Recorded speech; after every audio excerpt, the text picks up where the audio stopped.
ഉറുദു കവായിദ ഈ പറയുന്ന പേജിനെ ഷോർട്ടാക്കിയിട്ട് നോട്ട് ഉണ്ടാക്കിയിട്ടുണ്ട്. അതിൽ നിന്നായിരിക്കും വായിക്കുന്നത്. ജോ ബാത്ത് ഹമാരെ മൻസെ നിക്കൽത്തെ ഹെ ഇസ് കലിമെ ലഫ്ല് കഹത്തെ ഹെ. എന്തൊരു കാര്യമാണോ നമ്മുടെ വായിൽ നിന്ന് പുറത്തു വരുന്നത് അതിനെയാണ് എന്ത് പറയുന്നത്, കലിമയോ ലഫ്ലോ എന്ന് പറയുന്നത്. മുഫ്രദ് ഓർ മുറക്കബ് രണ്ട് തരത്തിലുണ്ട്. മുഫ്രദ് ഓർ മുറക്കബ് ഹുറൂഫ് തഹജ്ജി കഹത്തെ ഹെ. മുഫ്രദായിട്ടുള്ള മുറക്കബായിട്ടുള്ള ഹർഫുകളെയാണെന്ന് പറയുക ഹുറൂഫ് തഹജ്ജി എന്ന് പറയുന്നത്. അത് തഅദാദ് ഉറുദു മേം 51 ഹെ. ഓക്കെ, 51 ഹെ മലയാളത്തിൽ പറയുകയാണ്. ഹുറൂഫ് ഏക് സാത്ത് മിൽക്കർ ലഫ്സ് ബനാത്തെ ഹെ. എന്താണ് ഈ ഹർഫുകൾ ഒന്നിച്ചാണ് എന്തുണ്ടാക്കുന്നത്, ലഫ്സ് ഉണ്ടാക്കുന്നത്. ഒന്നിച്ചാക്കിയിട്ടാണ് ലഫ്സ് ഉണ്ടാക്കുന്നത്. അലിഫ് ഐന് ഖാഫ് ലാമ് ചാക്കിയിട്ട് ആക്കിൽ ഉണ്ടാക്കുന്നു. കലിമയ്ക്ക് അക്സാം, ഇനി കലിമയുടെ ഖിസ്മുകൾ. മൗലു, ഇനി ഒന്നാമത്തെ ഖിസ്മാണ് മൗസൂ.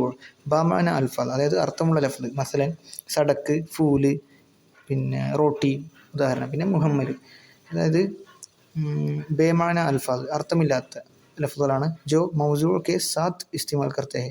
അർത്ഥമുള്ള ലഫ്സുകളുടെ ഒരുമിച്ച് വരുന്ന, കൂടെ ചേർന്ന് വരുന്ന അർത്ഥമില്ലാത്ത കാര്യങ്ങളാണത്, അർത്ഥമില്ലാത്ത ലഫ്സുകളാണത്.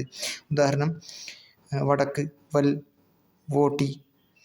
ഇനി ഉറുദു ഖവായിദ് മേം സിർഫ് ബാമാന, അതായത് മൗലൂ അൽഫാദ് കെ ബഹസ് കർത്തെ ഹെ. ഉറുദു ഖവായിദിൽ അർത്ഥമുള്ള ലഫ്സുകൾക്ക് മാത്രമേ ചർച്ചയുള്ളൂ.